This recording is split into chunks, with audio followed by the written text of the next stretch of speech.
Welcome to this week's End of Days Update, coming to you from Dayton, Ohio. We had such a great time in Dayton. The folks were so hungry, so filled with God, got into end times a little bit. Hey, if you're anywhere near the Hattiesburg, Mississippi area this next week, we'll be there Sunday, Monday, and Tuesday. I head home tonight, and then I'll be in Orlando for a couple of days, and then on to Mississippi. So come join us there at Victory Church in Hattiesburg. We'll have a great time. We're coming to you every week to look at the different things that point to the coming of the Lord, specifically the gathering of nations for the Ezekiel 38 war, because the rapture of the church is signless, but the second coming has tons of signs. So if we can kind of focus on the nations that are lined up for the Ezekiel 38 war, we can tell we're pretty close to the rapture. And man, it seems like every single week, I know the last 3 or 4 weeks, it's been pretty intense about all those nations that aren't mentioned in the Ezekiel 38 war are making peace agreements with Israel, which is pretty remarkable to see the demarcation between those nations, exactly what the Bible said 2,500 years ago, and you're living to see it. So let's pick up what happened around Israel. And the reason why we get into this, it's not an escape theology, and it's acceleration theology. That when you see the finish line, you run faster, not slower. And that's what the whole purpose of end-time preaching is about. And I remember I had an evangelist tell me, well, famous evangelist, Joe, if you preach on the coming of the Lord, just get everybody's hopes up. Duh, that's exactly right.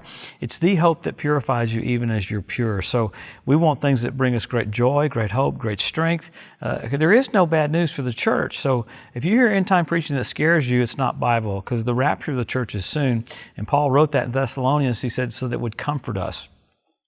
A lot of weird teaching about the rapture, there's not going to be one, but it's a time of Jacob's trouble, it's a time of old covenant time, and so the church has to be evacuated. So let's pick up what's happened around Israel. Man, so much has happened this last week. There was a huge explosion. Remember the cities Tyre and Sidon in the Bible? Right by Sidon, you have, of course, Hezbollah had another plant explode. It's kind of interesting that plant after plant after plant filled with munitions to annihilate Israel keep kind of quietly blowing up every single week. Now, this one wasn't as powerful as the one in Beirut, but it took out tons of missiles.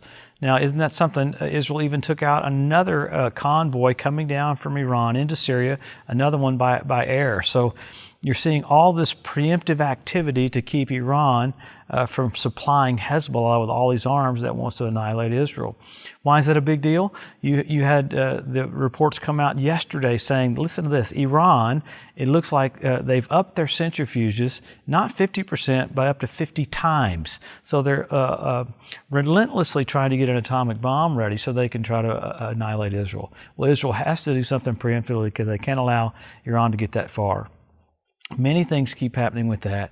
You had France chiding Lebanon for basically keeping Hezbollah at front and center in their lives. I love that they're giving Lebanon a little bit of harassment. And of course, Lebanon answered back. Hezbollah said, well, Macron, you're not the ruler of Lebanon. But I do like that you see an influence from a man from France where the revived European Union comes into play, and with the Capitol building in Strasbourg. So you'll see more and more come from that area of pressure on the Middle East. But the amazing thing is you got several new nations literally getting ready to make formal declarations of peace with Israel, just like the United Arab Emirates and just like Bahrain. It looks like Kuwait's getting ready to do that. Several other nations are getting ready to do that. And it's amazing how Saudi Arabia quietly is pressuring them, but they're getting ready to do it as well, because Jesus is about to come back. And remember, those nations are not named attacking Israel in the Ezekiel 38 war.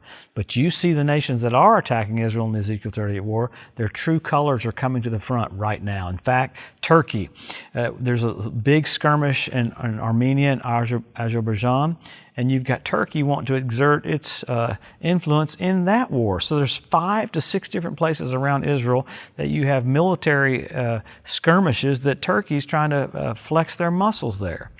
It's interesting to see the reports in the Jerusalem Post and Haaretz and different ones talking even about the Temple Mount this week. This one kind of blew me away. They're talking about what an exciting time. These are the headlines. What an exciting time that the Temple Mount is going to be allowing Muslims and Jews to pray together. It's almost like that verse coming together, when they shall say peace and safety, then sudden destruction comes upon them. That's going to get even more clear when the Antichrist comes on the scene to bring that peace agreement about. But the peace agreement, talking about that, they call it the Abrahamic agreement. is literally paving the way for the next agreement to come on the literally the playing field. Now that the Antichrist is not here yet because he can't even be revealed until the church departs. Paul said, "Don't worry, he can't be revealed until there's a departure," and that's not a departure from the faith; it's the departure of the church.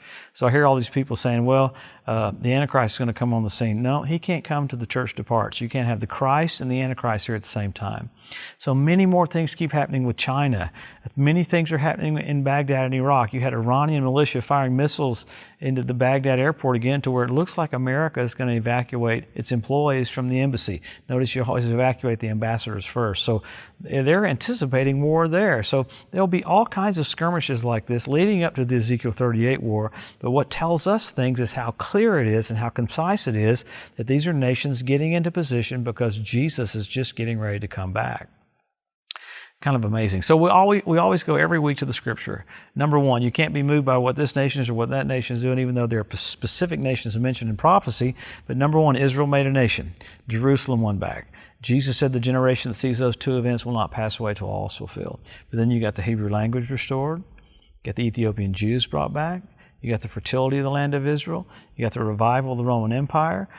It's amazing to see all these things come to pass. You have the Temple Mount Institute. You have 172 different species of predatory birds. I mean, that's crazy that you have the cleanup crew in Israel right now. But you've had some signs that have happened lately. You had the fish show up in the Dead Sea. Happened this last year. You had foxes show up on the Temple Mount. You had the ritual baths around the Temple Mount fill up with water, first time in 2,000 years. And Lamentations 5:18 says, when you see foxes on the Temple Mount, you can tell it's so desolate. So the rabbis are anticipating the Messiah coming. The sad part is it's actually a false Messiah. The Antichrist is going to come on the scene. They're going to think he's the Messiah. So it's going to be kind of an uh-oh moment halfway through the trib. But all these things are happening because Jesus is about to come. Men will be lovers of themselves. We have selfie sticks. And you go from signs, those are signs, many signs. You got about 50.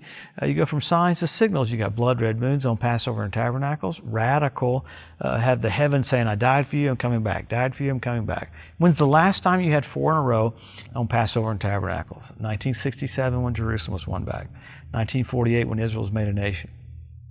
1492 at the Edict of Expulsion when the Jews were kicked out of Spain. Well, people say, well, nothing happened when the blood red moons happened. Well, they're indicators, just like you turn your blinker on when you're about to turn. You're indicating you're about to turn. But then even this last year, you had the Bethlehem star. I mean, Jupiter, Regulus, and Venus come on the scene. First time in 2,000 years. So you have many, many things happening in the heavens. I didn't even talk about the asteroid that came by last week, another flyby.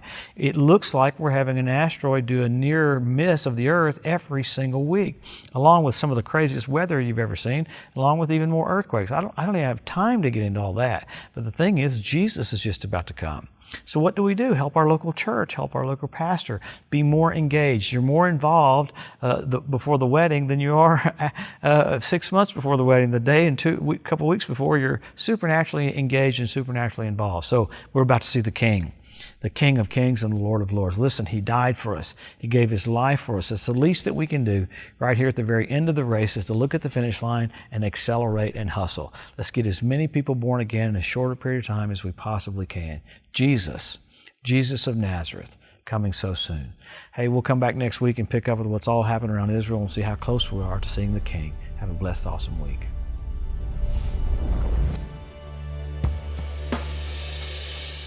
Thanks for joining us today at the End of Days Update. If you'd like to be notified every time there's a new post, just go to the edu at josephmorris.com and subscribe to receive email alerts. If these posts and updates have been a blessing to you, please consider making a one-time donation to help get the message out, or even becoming a monthly partner with Joseph Morris Ministries. Thanks again for tuning in to the EDU, and we'll see you next week. One love to overshadow.